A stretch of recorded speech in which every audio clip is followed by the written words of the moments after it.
नमस्कार. TV next मराठीच्या स्टुडिओमध्ये आज एक मान्यवर पाहुणे आपल्याकडे आलेले आहेत. क्रीडाई कोल्हापूरची जी बांधकाम व्यावसायिकाची प्रातिनिधिक संस्था आहे त्याचे अध्यक्ष गेले 2 वर्ष अध्यक्ष होते आणि पुन्हा ते अध्यक्ष होणार आहेत. माननीय KP खोत सर, आपलं सरसो स्वागत. सिव्हिल इंजिनियर शिक्षण असल्यानंतर त्रिमूर्ती डेव्हलपर्स आणि बिल्डर्स या फर्मच्यामध्ये कार्यरत आहेत. प्रशासकीय मोठ्या प्रमाणात त्यांना अनुभव आहे आणि दालन हे दर 3 वर्षांना होणारं जे प्रदर्शन असतं त्याचं हे प्रमुख संयोजनात त्यांचा सहभाग राहिलेला आहे. विविध सामाजिक संस्था, सामाजिक संघटनेत सुद्धा त्यांचं आणि कोल्हापूरचं एक 20 वर्षाचं विजन कसं असावं या संदर्भात ते सातत्याने कार्यरत असतात. सर्किट बेंच हे 2 पिढ्यांच्या संघर्षानंतर मिळालेलं आहे आणि त्यामुळे सर्वच घटकांची जबाबदारी वाढलेली आहे आणि विशेषतः आता बांधकाम विश्वाची जबाबदारी वाढलेली आहे. कारण कोल्हापूर, सिंधुदुर्ग, रत्नागिरी, सातारा इथले वकील इकडे ये जा करणार आहेत, काही जण इथं ऑफिसेस करणार आहेत, काही जण इथं निवासी फ्लॅट घेणार आहेत. तर या सगळ्या पार्श्वभूमीवर क्रीडाई कसं बघतो? नमस्कार. खरं तर 41 वर्षाच्या प्रदीर्घ लढ्याला भूषण गवई सर, जे आपले सर्वोच्च न्यायालयाचे सरन्यायाधीश आहेत, त्यांच्या रूपानं आपल्याला सर्किट बेंच मिळालेला आहे. खरं तर प्रथमतः मी कोल्हापूरच्या जनतेच्या वतीनं त्यांचं मनापासून अतिशय अभिनंदन करतो. कारण एका व्यक्तीनं ठरवलं तर काय होऊ शकतं हे आपल्याला आता कळलेलं आहे. कारण 41 वर्ष अनेक पक्षीय लोक असतील, वकील संघटना असतील, 6 जिल्ह्यातील वकील असतील, पक्षकार असतील, अनेक संस्था असतील, बऱ्याच वेळेला पक्षकार असतील, या सगळ्यांनी बऱ्याच वेळेला मोर्चा काढणं, वकिलांनी कामकाज बंद करणं, आम्हीही त्यांना साथ देणं, पेपरवाल्यांनी चांगल्या पद्धतीने लिहिणं, बऱ्याच वेळा आमच्या आमदार खासदार यांनी सुद्धा शासन स्तरावरती प्रयत्न करणं, अशा बऱ्याच गोष्टी 41 वर्षांनी घडलेल्या होत्या. पण गवई सरांनी सरन्यायाधीश पदाचा चार्ज घेतल्यानंतर त्यांनी कोल्हापूरला हे का झालं पाहिजे आणि करणं गरजेचं आहे हे ज्यावेळी सांगितलं त्यावेळी त्याला खऱ्या अर्थानं गती आली आणि त्याचं कामकाज नोटिफिकेशन निघण्याच्या अगोदर सुरू झालं आणि 1 ऑगस्टला नोटिफिकेशन निघून आता परवा रविवारी 17 तारखेला त्याचं औपचारिक उद्घाटन होत आहे. ही आमच्या कोल्हापूर वासियांसाठी, शहर आणि जिल्हा असेल या सर्वांसाठी अतिशय आनंदाची, प्रगतीची आणि कोल्हापूर 100% बदलणार याची ही त्यांनी गावीच दिलेली आहे. त्यामुळं बांधकाम विश्वातील आम्ही सर्व बिल्डर या निर्णयाचं अत्यंत चांगल्या पद्धतीनं या ठिकाणी आम्ही स्वागत करतो. आता प्रश्न आहे की जे काही 5 जिल्ह्यातले असतील किंवा आमच्या कोल्हापूर जिल्ह्यातल्या आजरा, चंदगड जे मागासवर्गीय जरा थोडे लांब असणारे तालुके आहेत, यातले काही जे होतकरू, हुशार, टॅलेंटेड जे काही तरुण वकील असतील त्यांना खरं तर या उच्च न्यायालयामध्ये आता प्रॅक्टिस करण्याचे दरवाजे खुले झालेले आहेत. त्यामुळं आमच्या परवाच्या कालच्या ह्याच्यात सुद्धा TV नलवडे सरांनी, म्हणजे रिटायर्ड औरंगाबाद डिव्हिजनचे न्यायमूर्ती, यांनी असं सांगितलं की या सर्वसामान्य लोकांना या ठिकाणी प्रॅक्टिस करता येईल आणि मुंबईला जाऊन ज्या ठिकाणी 2 लाख 3 लाख अशी फी द्यायला लागत होती ती 25,000 किंवा 50,000 मध्ये हे तरुण जी काही वकील आहेत ही या पद्धतीनं काम करतील. आता या लोकांना लागणारे राहण्यासाठी फ्लॅट असतील किंवा त्यांच्या ऑफिससाठी काही कमर्शियल जागा असतील, त्या क्रीडाईच्या बांधकाम व्यवसायांच्याकडे उपलब्ध आहेत आणि त्यांचं स्वागत करून जो काही योग्य रेट आहे, चालू रेट आहे, दर आहे, त्या दरानं आम्ही द्यायला तयार आहे आणि त्यांचं स्वागत करून आम्ही त्यांना द्यायला तयार आहे. खरं तर या सर्किट बेंचमुळं निव्वळ रिअल इस्टेट क्षेत्राची तर प्रगती होणारच आहे, त्याचबरोबर अलाइड सगळ्या व्यवसायाची प्रगती होणार आहे. उदाहरणार्थ जसं इथं करवीर काशी अंबाबाईच्या दर्शनाला लोक येतात, 1-2 दिवस राहतात, पन्हाळा, नरसिंहवाडी असेल दर्शन करून राहतात. त्यामुळे इथं हॉटेल व्यवसाय असेल, फूड इंडस्ट्री असेल, चप्पल मार्केट असेल, रिक्षावाले असतील, वाहतूकवाले असतील, या सगळ्याचा जसा याचा फायदा होतो तसं आता अनेक केसेस मुंबईहून इकडे ट्रान्सफर झाल्यामुळं या 5 जिल्हा आणि कोल्हापूरच्या 6 जिल्ह्यातील जे पक्षकार इथे येणार, त्या पक्षकाराच्या मुळे मी आता जे सांगितलेल्या सर्व घटकांचा या ठिकाणी फायदा होणार आहे.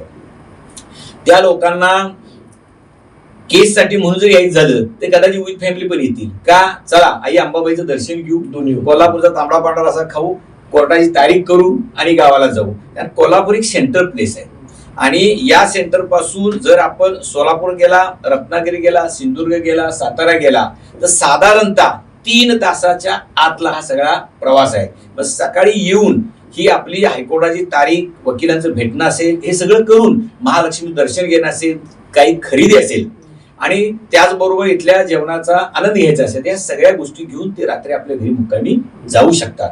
आणि हायकोर्ट आल्यामुळं आता शासनाची अनेक कार्यालये या ठिकाणी होणं अपेक्षित आहे आणि महाराष्ट्र गव्हर्नमेंटकडून त्याच्यावरती कार्यवाही होऊन भविष्यामध्ये काही महिन्यामध्ये, काही वर्षामध्ये ही सगळी कार्यालय या ठिकाणी येतील. आणि जसं औरंगाबाद खंडपीठ ज्यावेळी निर्माण झालं आणि औरंगाबाद खंडपीठाच्या निर्मितीनंतर ज्यावेळी तिथं कामकाज सुरळीत ज्यावेळी सुरू झालं त्यावेळी अनेक ऑटोमोबाईलच्या कंपन्या, दाऊ सारख्या मोठ्या कंपन्या औरंगाबादमध्ये आल्यामुळं तिथे एक रोजगाराची मोठी संधी उपलब्ध झाली. ही संधी भविष्यात कोल्हापूरला निश्चितपणे मिळणार. IT क्षेत्राचा बरेच वर्षापासूनचा आपला जो प्रयत्न आहे, आता हायकोर्ट बेंच झाल्यामुळं IT क्षेत्र सुद्धा कोल्हापुराकडे 100% वळणार आणि कोल्हापूरकडे येणार. त्याचंही स्वागत आम्ही बांधकाम व्यवसायाकडे मोठ्या दिमागीनं करू. आणि IT क्षेत्र आलं तर IT क्षेत्रातल्या एखाद्या मोठ्या कंपनीवर ज्यावेळी 2000-3000 कर्मचारी नियुक्त केले जातात त्यावेळी 2000-3000 फ्लॅट खपण्याचे आमचे चान्सेस वाढतात ना त्या ठिकाणी. त्याच्यामुळं आमच्या व्यवसायाला अतिशय चांगलं एक बूस्टर डोस या निमित्तानं मिळालेलं असं मला या ठिकाणी वाटतं. म्हणजे विमान धावपडत जाता टेक ऑफची वेळ आलेली आहे. हा, टेक ऑफची वेळ आलेली आहे, असं काही टेक ऑफची वेळ. पण मध्यंतरी सोशल मीडियावर काही हे आले की या निमित्तानं मुंबई पुण्याचे दर लागतील किंवा दर वाढतील, असं एक जे थोडं बुमरँग झालं किंवा थोडंसं नकारात्मक असं वातावरण थोडं झालं असं वाटतं का? नाही, कसं आहे, बांधकाम व्यवसायाशी निगडीत असणाऱ्या लोकांनी हा काय अपप्रचार कुणी केलेला नाही.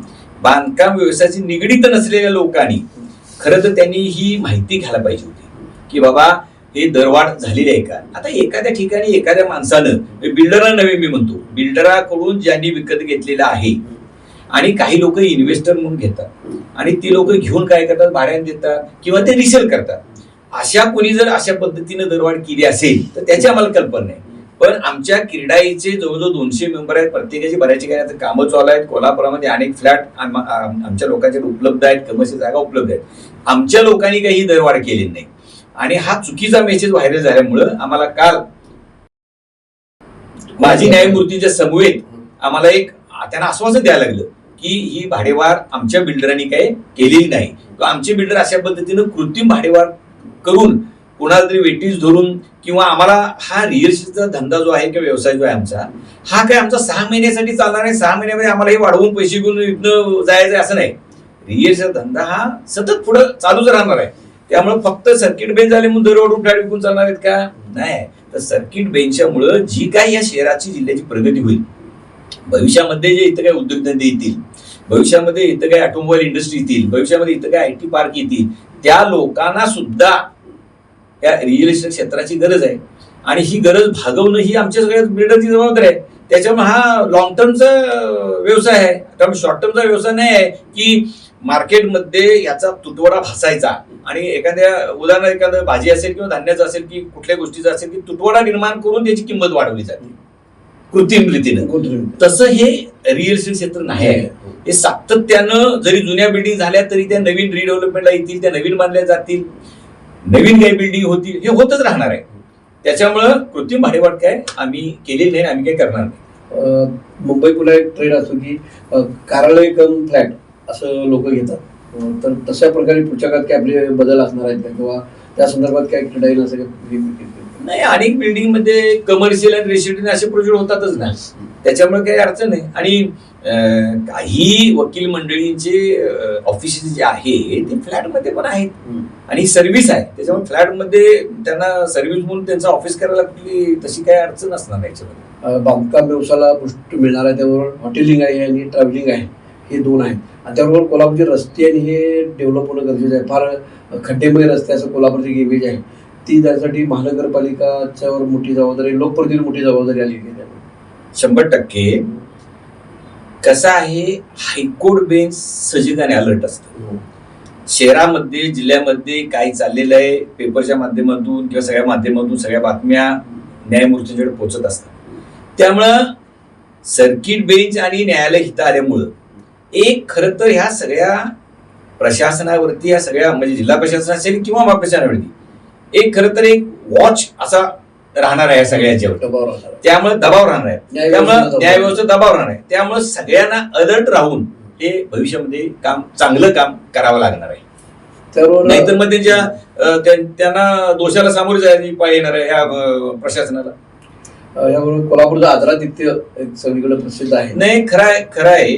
म्हणजे कालच आमच्या हॉटेल मालक संघाच्या लोकांनी अयोध्या हॉटेलचे जे मालक आहेत शानबाग, त्यांनी काय सांगितले की 5 जिल्हा किंवा आमचे आजरा चंदगड असेल यातून जी वकील मंडळी येतील त्यांनी जर त्यांचं आपल्याला कार्ड दाखवलं तर त्यांना फ्रेश होणं, कपडे बदलणं, बॅग ठेवण्यासाठी जागा, नाश्ता, जेवण हे माझ्या अयोध्या हॉटेल तर्फे आम्ही फ्री देऊ.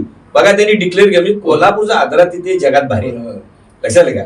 त्यामुळं मला असं वाटतं हा 17 तारखेचा कार्यक्रम सुद्धा अतिशय उत्स्फूर्तपणे अनेक संघटनाचे पदाधिकारी, आमच्या सगळ्या जेवढ्या संस्था आहेत, क्रीडा आहे, आमचं चेंबर ऑफ कॉमर्स आणि आलाड, आमच्या जवळजवळ 26-27 संघटना, हे सगळेजण उत्स्फूर्तपणे त्या कार्यक्रमाला येणार.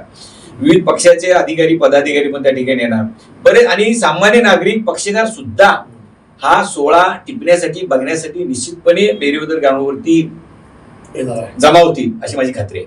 हा कोल्हापूरच्या एका दृष्टीनं लोक सण, सार्वजनिक सण, लोकोत्सव असं म्हणाल काय.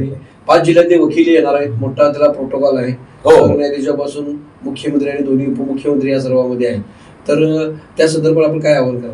नाही, मी कोल्हापूरच्या सगळ्या जनतेला, इव्हन रिक्षा व्यावसायिक असतील, त्याच्यातून हॉटेल व्यावसायिक असतील किंवा कुठले दुकानदार असतील, खरं तर या दिवशी जे काही वकील मंडळी, पक्षकार आणि 6 जिल्ह्यात जे काही लोक येणार आहेत त्यांना या कार्यक्रमाला कुठलीही गालबोट लागेल अशा पद्धतीचं वर्तन आपल्या कोल्हापूर जनतेकडे होऊ नये. खरं तर त्यांच्या दुकानात, त्यांच्या हॉटेलमध्ये, त्यांच्या रिक्षामध्ये अशा पद्धती लोक बसली तर खरोखर प्रत्येकानं एक लोकोत्सव म्हणून एक 5%, 10% त्यांना जे काही शक्य आहे तशा पद्धतीनं डिस्काउंट खरं तर त्या दिवशी 1 दिवसासाठी त्यांनी सगळ्यांनी द्यावा असं मी सगळ्यांना या ठिकाणी आज कोल्हापूरच्या तमाम जनतेला या ठिकाणी मी आज आवाहन करतो. खोत सर आपल्या स्टुडिओमध्ये आले आणि बांधकाम व्यावसायिक हे लॉंग टर्म विचार करणारे आहेत आणि फक्त ब्रेक झाले म्हणून कोणत्याही प्रकारचा शॉर्टकट अवलंबणार नाहीत. आणि कोल्हापूरच्या आदरातिथ्य असेल किंवा कोल्हापूरची एक विश्वासार्हाची प्रतिमा आहे त्याला कुठेही तळा न जाऊ देता बांधकाम व्यावसायिक ही आपली जबाबदारी या सर्किट बेंचचे साठीच्या ज्या संधी आहेत त्यासाठी जबाबदारी पार पाडेल असं आश्वासन त्यांनी दिलेलं आहे. TV नेक्स्ट मराठीच्या वतीनं क्रीडाईचं आणि खोत यांचं मनपूर्वक आभार. धन्यवाद.